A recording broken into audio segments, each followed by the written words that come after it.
नमस्कार, मुद्दा देख रहे हैं आप। मैं हूं आपके साथ ऋषु त्यागी। दिल्ली में 6 महीने के अंदर विधानसभा चुनाव होने हैं और आम आदमी पार्टी इस वक्त अपने सबसे बुरे दौर से गुजर रही है। आपके सबसे बड़े नेता अरविंद केजरीवाल और मनीष सिसोदिया जेल में हैं और उनकी गैर मौजूदगी में आप से नेताओं, विधायकों और मंत्रियों का पार्टी छोड़ना जारी है। आपके पूर्व नेता और मंत्री राजकुमार आनंद ने बीजेपी का दामन थाम लिया है। उनके साथ ही आपके सिटिंग एमएलए करतार सिंह तंवर, रत्नेश गुप्ता, सचिन राय, पूर्व विधायक वीणा आनंद और आप पार्षद उमेद सिंह फोगाट भी बीजेपी में शामिल हो गए हैं। एक और आपके नेता, विधायक और मंत्री पार्टी छोड़कर बीजेपी में शामिल हो रहे हैं, तो वहीं अब दिल्ली में बढ़े बिजली दरों ने आपकी दोहरी मुश्किलें बढ़ा दी हैं। बिजली की दरों में हुई बढ़ोतरी को लेकर दिल्ली कांग्रेस के प्रदेश अध्यक्ष देवेंद्र यादव और बीजेपी प्रदेश अध्यक्ष वीरेंद्र सचदेवा ने केजरीवाल सरकार पर डबल अटैक किया है। दोनों ने इसे दिल्ली की जनता के साथ धोखा बताया है। आम आदमी पार्टी की सियासत और नीतियां दोनों पर अब सवाल उठ रहे हैं।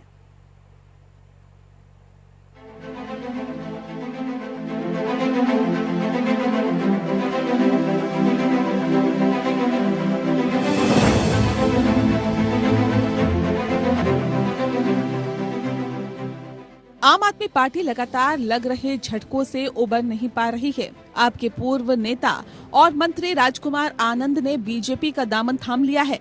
उन्होंने लोकसभा चुनाव से पहले आम आदमी पार्टी के भ्रष्टाचार से नाराज होकर मंत्री पद से इस्तीफा दे दिया था और बीएसपी में शामिल हो गए थे। अब वो भारतीय जनता पार्टी में शामिल हो गए हैं। उनके साथ आम आदमी पार्टी सिटिंग एमएलए करतार सिंह तंवर, रत्नेश गुप्ता, सचिन राय, पूर्व विधायक वीणा आनंद और आम आदमी पार्टी पार्षद उमेद सिंह फोगाट भी बीजेपी में शामिल हुए हैं। इन नेताओं ने दिल्ली बीजेपी अध्यक्ष वीरेंद्र सचदेवा और राष्ट्रीय महासचिव अरुण सिंह की उपस्थिति में पार्टी को ज्वाइन किया। वो दलितों का काम करने में कोताही बरतते थे और दलितों का काम करने में उनका कोई इंटरेस्ट नहीं होता था। मैं ये देखता रहा और आखिरकार जब मैंने देखा कि एक दलित मंत्री के कहने पर भी उस सरकार में दलितों का काम नहीं हो रहा, मैंने उस कैबिनेट मंत्री की कुर्सी को लाभ पा दिया।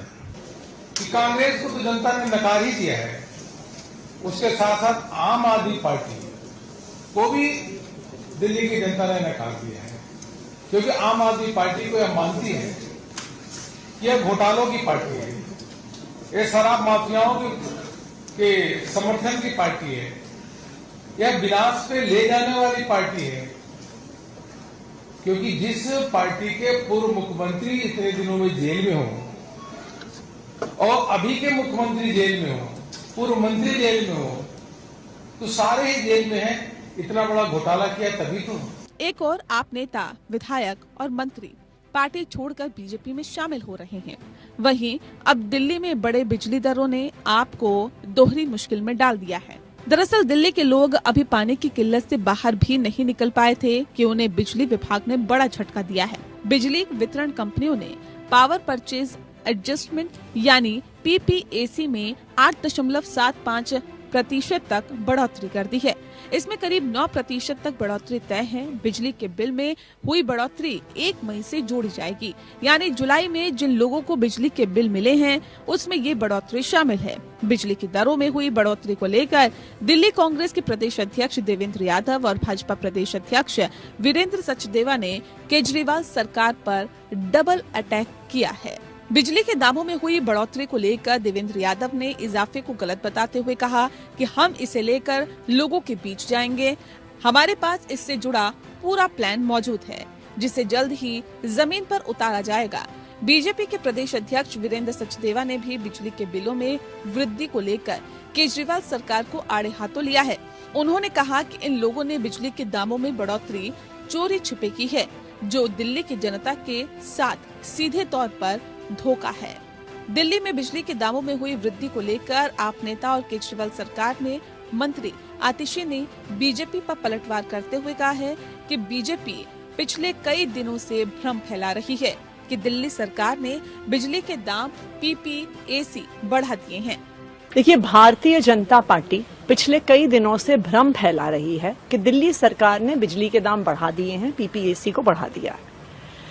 भारतीय जनता पार्टी की यह समस्या है कि जिस जिस राज्य में उनकी सरकार है वहां पे देश में सबसे महंगी बिजली मिलती है। भारतीय जनता पार्टी की यह समस्या है कि जहां जहां उनकी सरकार है, दिल्ली के आसपास आप फरीदाबाद चले जाइए, नोएडा चले जाइए, गुड़गांव चले जाइए, ग्रेटर नोएडा चले जाइए, गर्मियों में वहां पे 8-8 घंटे के पावर कट लगते हैं। खुद तो भारतीय जनता पार्टी अपने राज्यों की बिजली की समस्या सुलझा नहीं पा रही और दिल्ली सरकार पे झूठे आरोप लगा रही है। ये मैं आपको दिखाना चाहूंगी, ये डीईआरसी के ऑर्डर्स हैं जहां तक पीपीएसी का मैटर है, और ये बहुत क्लियर कट टर्म्स में ये कहते हैं कि पीपीएसी चार्ज को नहीं बढ़ाया जाएगा। दरअसल आम आदमी पार्टी इस वक्त अपने सबसे बुरे दौर से गुजर रही है। आपके सबसे बड़े नेता अरविंद केजरीवाल और मनीष सिसोदिया जेल में हैं। दिल्ली में लोकसभा चुनाव में कांग्रेस के साथ गठबंधन के बावजूद आम आदमी पार्टी की करारी हार हुई है। आपकी सियासत पर सवाल उठ रहे हैं। बीजेपी तो आप पर हमलावर थी, अब कांग्रेस ने भी आपसे अलग राह पकड़ ली है और केजरीवाल सरकार पर हमलावर है। ऐसे में देखना है कि आम आदमी पार्टी इस संकट से कैसे मुकाबला कर पाती है। Bureau report, APN. तो पिछले महीने तक दिल्ली के लोग पानी की किल्लत से जूझ रहे थे, अब उन्हें बिजली विभाग ने बड़ा झटका दे दिया है। दरअसल बिजली वितरण कंपनियों ने पावर परचेज एडजस्टमेंट चार्ज यानी पीपीएसी में 8.75% तक बढ़ोतरी कर दी है।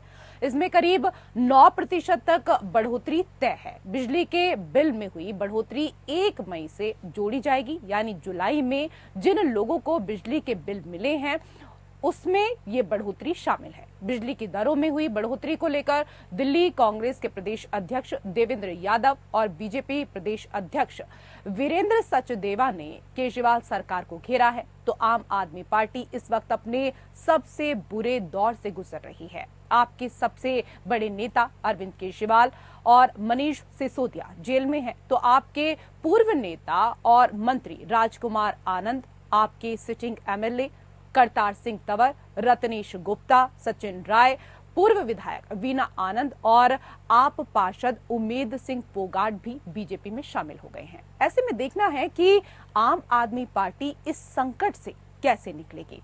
तो इसी को लेकर मुद्दा में करेंगे हम चर्चा। कई विशेष अतिथि हमारे साथ पैनल में जुड़ चुके हैं, उनका परिचय आपके साथ करा देते हैं। हमारे साथ बीजेपी के नेता आलोक वत्स जी जुड़ चुके हैं, स्वागत आपका। हमारे साथ आम आदमी पार्टी के प्रवक्ता संजीव नसीर जी जुड़ चुके हैं, आपका भी स्वागत। हमारे साथ कांग्रेस के प्रवक्ता विजय कौशिक जी भी जुड़ चुके हैं, आपका भी स्वागत। संजीव जी, बीजेपी के प्रदेश अध्यक्ष वीरेंद्र सचदेवा ने बिजली के बिलों में वृद्धि को लेकर कहा है कि आप लोगों ने बिजली के दामों में बढ़ोतरी चोरी छुपे की है, यूनिट में कोई चेंज नहीं किया गया है, लेकिन पीपीएसी एक्ट में 8.7 की बढ़ोतरी कर सीधे सीधे बिजली के दाम दोगुना कर दिए। जितने भी लोग बिजली के बिल भरते हैं उन लोगों पर अब आर्थिक बोझ बढ़ रहा है। वो कह रहे हैं कि जेल से सरकार चलाकर अब केजरीवाल दिल्ली वालों को लूटेंगे। सबसे पहले इस पर आपकी प्रतिक्रिया। देखिए, भारतीय जनता पार्टी पूरी तरीके से झूठ और भ्रम फैलाने की एक बहुत बड़ी इंडस्ट्री बन गई है। हर एक दिन झूठ के अलावा कुछ नहीं है। इन लोगों ने जिस तरीके से ईडी सीबीआई का मिसयूज करके देश में सरकारें तोड़ी, देश में बहुत सारे नेताओं को डरा के अपनी पार्टी में शामिल किया और उन्हीं नेताओं पे जिन पे खुद ये आरोप लगाते थे बड़े बड़े, उनको अपनी पार्टी में लाके बड़े बड़े पदों से सुशोभित किया। इसी तरीके से दिल्ली में क्योंकि बार बार ये चुनाव हारते हैं, विधानसभा में इनका ना के बराबर वजूद है, तो ये किसी भी तरीके से दिल्ली की जनता को भ्रम में डाल। ठीक है सर, अभी हाल में तो लोकसभा चुनाव में आपकी क्या स्थिति हुई, कांग्रेस की क्या स्थिति हुई, वो तो आपने देखा ना। और विधानसभा चुनाव की आप बात कर रहे हैं तो 6 महीने बाद फिर से विधानसभा चुनाव होने हैं। लेकिन अभी जिस विषय पर सर हम बात कर रहे हैं उस विषय पर आप बात करिए। बिजली के दामों को लेकर जो बात की जा रही है और कांग्रेस भी आपको घेर रही है, बीजेपी भी आपको घेर रही है, इस पर आप जवाब दीजिए। देखिए, विपक्षी दल के तौर पे कांग्रेस अपना फर्ज निभाएगी, भारतीय जनता पार्टी अपना निभाएगी, लेकिन कम से कम दिल्ली की जनता को गलगराने की जरूरत नहीं है, झूठ बोलने की जरूरत नहीं है। मैं भारतीय जनता पार्टी के अपने मित्र से पूछूंगा, मेरे बड़े भाई जैसे हैं, की सराउंडिंग में। अच्छा, लेकिन यूपी में भी आप उनकी उनसे सरकार सवाल है, पूछेंगे, हरियाणा लेकिन में इससे भी उनकी पहले सरकार है। एक सवाल का पूरी जवाब दे दिल्ली दीजिए। कल तक तो ये आपके सहयोगी थे, कल तक आप इनकी तारीफ करते थे, लोकसभा चुनाव के समय ये आपकी तारीफ करते थे। आप लोकसभा चुनाव में दिल्ली की सीटें क्या हार गए, अब एक दूसरे के विरोधी हो गए हैं सर? नहीं, देखिए आपको एक बात समझनी पड़ेगी। हाँ। इंडिया अलायंस जो है वो आज भी एग्जिस्ट करता है। हाँ। इंडिया अलायंस इस देश के लोकतंत्र को बचाने के लिए, देश के संविधान को बचाने के लिए सब लोग इकट्ठे हुए थे।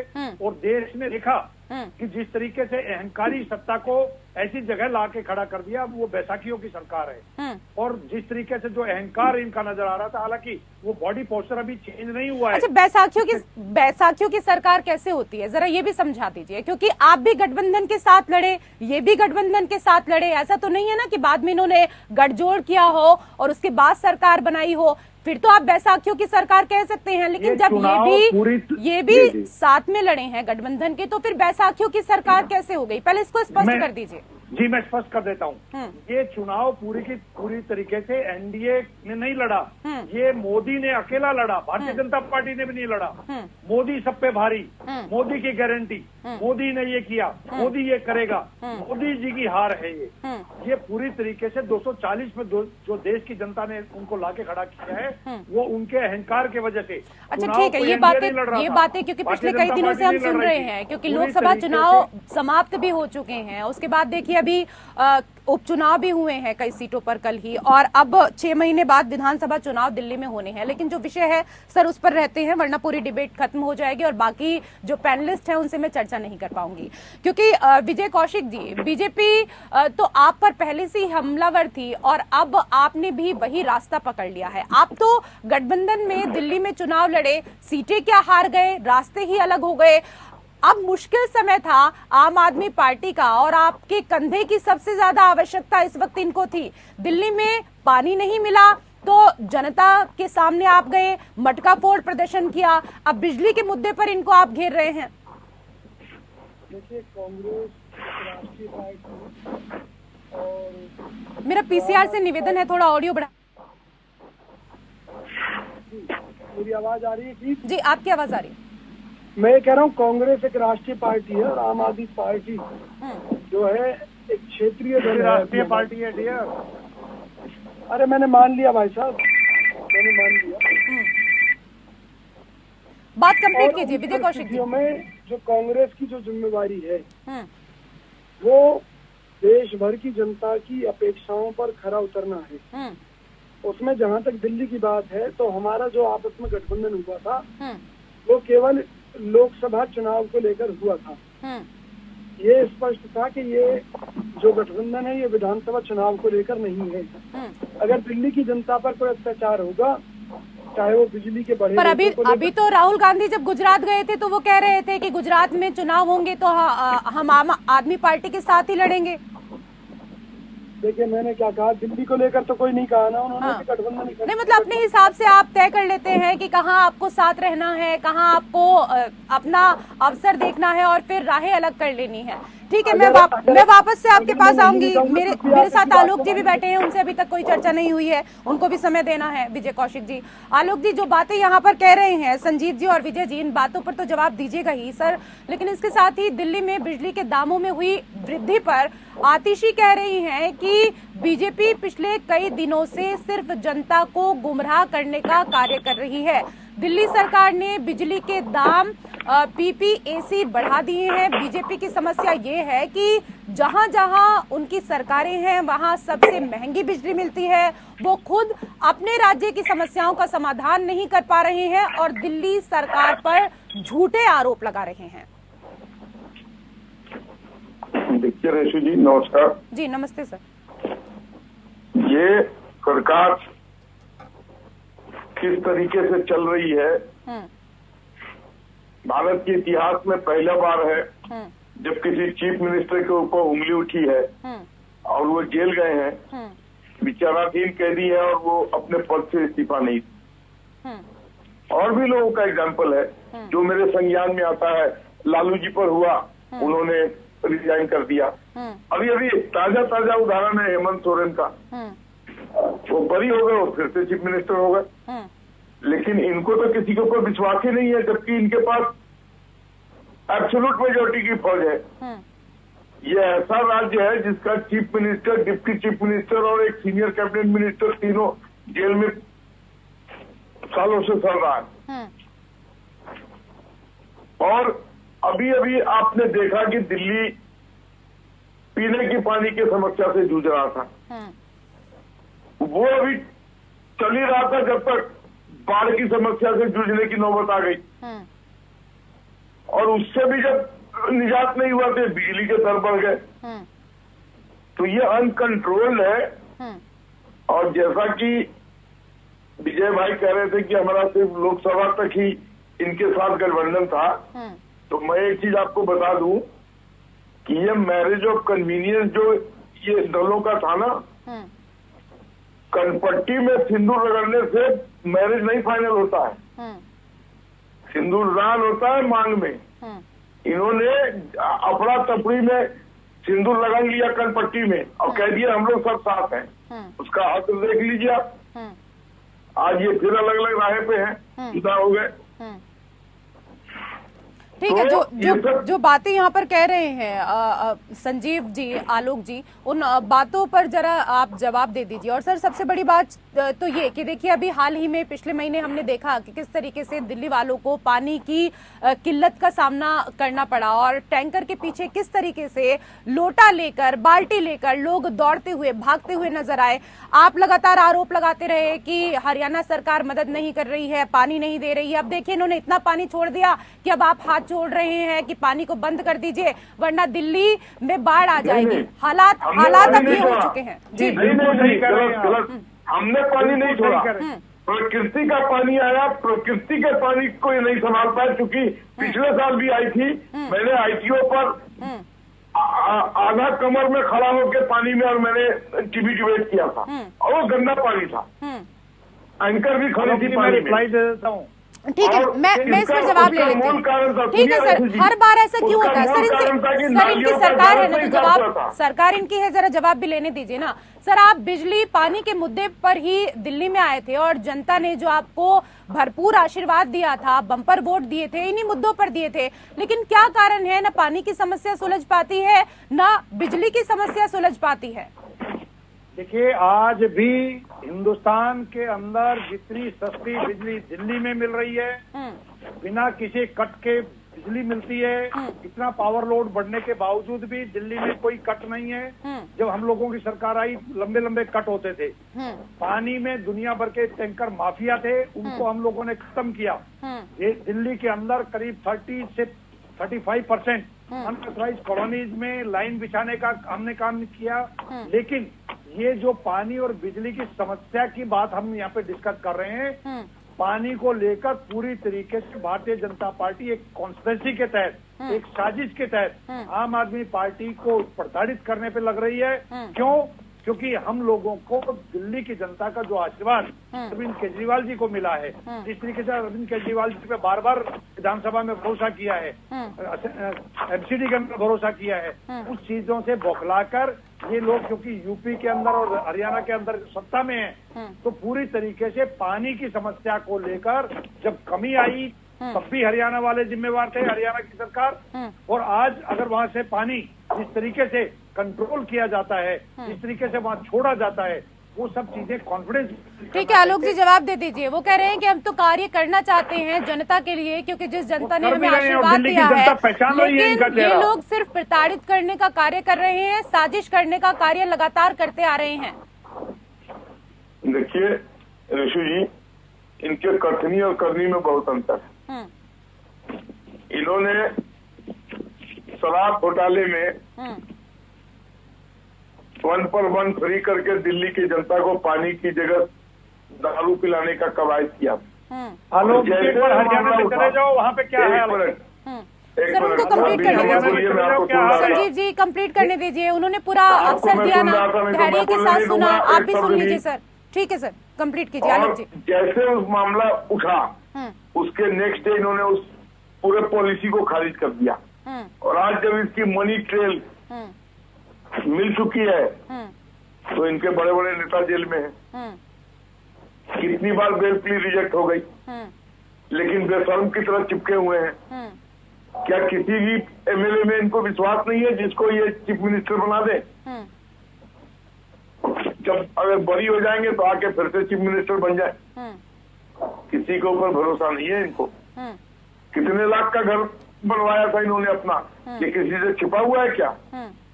इनके घर में कोई CWC की एक प्रेसिडेंट जाती है और इनका पीए उसको थप्पड़ मार देता है और जेल में है। क्या इनकी कौन कौन सी हरकतें गिनाऊं इनकी हम? दिल्ली की जनता अगर इनके साथ थी तो बीजेपी को क्यों सातों सीट दे दी?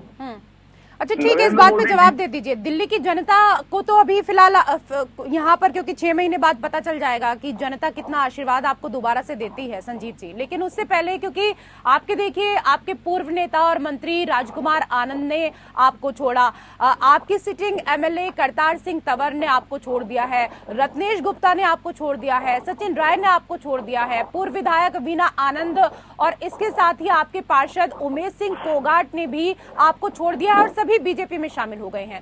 सर क्या कारण है कि जिन लोगों पर आपने भरोसा किया और जो शुरुआत से आपके साथ थे, आज वो आपके ऊपर भरोसा नहीं कर रहे हैं जबकि चुनाव इतने नजदीक हैं?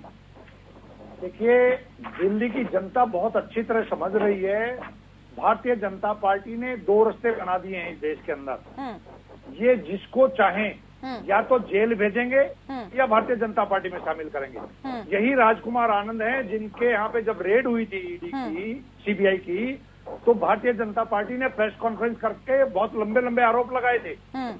जब इनकम टैक्स की रेड हुई थी हमारे तंवर साहब के यहाँ पे, करतार सिंह तंवर के यहाँ, तो भारतीय जनता पार्टी ने 130 करोड़ रुपए के अनअकाउंटेड पैसे का आरोप लगाया था। तो मैं ये जानना चाहता हूँ कि ये भारतीय जनता पार्टी वाले भ्रष्टाचार के खिलाफ काम कर रहे हैं या भ्रष्टाचारियों को अपनी पार्टी में लाने के लिए काम कर रहे हैं? एक तरफ तो ये आरोप लगाते हैं और जिनके खिलाफ कुछ नहीं मिला आज तक, ना तो माननीय मुख्यमंत्री जी अरविंद केजरीवाल जी के खिलाफ, ना मनीष सिसोदिया जी के खिलाफ, ना चंद्र जैन साहब के खिलाफ एक नए रुपए की आज तक मनी ट्रेल एस्टेब्लिश नहीं कर पाई है कोई एजेंसी। लेकिन या तो जेल में रहेंगे और या भारतीय जनता पार्टी में जाएंगे। तो ये हमें वो साथी हैं जिन्होंने हमारे साथ काम किया, वो शायद घबरा गए होंगे। ये लड़ाई है, ये एक ऐसी अहंकारी सत्ता के खिलाफ लड़ाई है।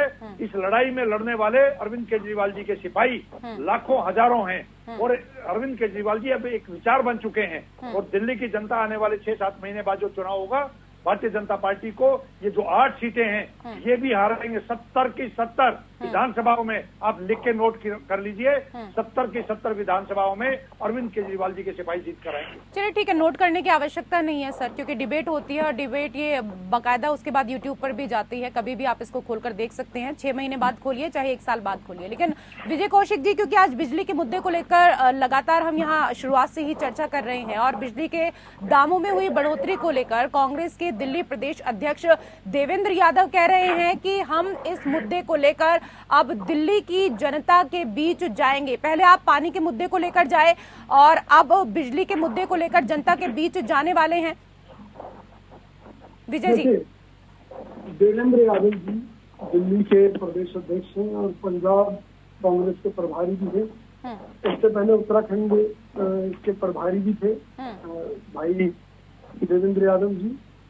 तो वो जनता के बीच में रहे हैं, जनता के हर दुख दर्द को समझते हैं और संगठनात्मक तौर पर संगठन को मजबूत करने का काम वो बखूबी जानते हैं।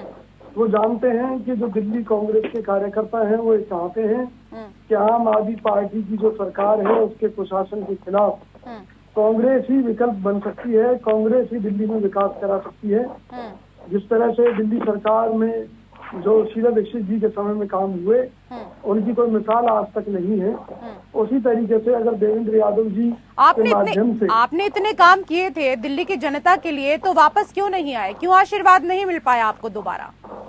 देखिए, मैं आपको बता दूं कि उस समय आम आदमी पार्टी अपना प्रोपेगेंडा फैलाने में सफल रही और जो केजरीवाल जी हैं एक फाइल बनाकर चलते थे, जो फर्जी फाइल थी कि वो आएंगे सत्ता में तो शीला दीक्षित जेल में जाएगी। उनके आने के बाद में शीला दीक्षित जी के खिलाफ ये एक भी आरोप न तो लगा पाए न साबित कर पाए। और जहाँ तक दोबारा सत्ता में आने की बात है, जी संगठनात्मक कुछ कमियां थी जिनको अब देवेंद्र यादव जी दूर कर रहे हैं जी और निश्चित तौर पर इस बार कांग्रेस की सरकार दिल्ली में बनने जा रही है। जी। और बिजली पानी के मुद्दे पर चलिए, और किसकी जनता सरकार से बनेगी जुड़े किसकी किसी नहीं मुद्दे बनेगी पर ये तो जनता तय हम करेगी। दिल्ली कुछ सरकार चीजें के जनता के खिलाफ- ऊपर छोड़ दीजिए, वो आप लोगों के हाथ में नहीं है। बहुत बहुत धन्यवाद आप सभी मेहमानों का हमारे साथ इस चर्चा में जुड़ने के लिए। और मुद्दा में मेरे साथ फिलहाल इतना ही। नमस्कार।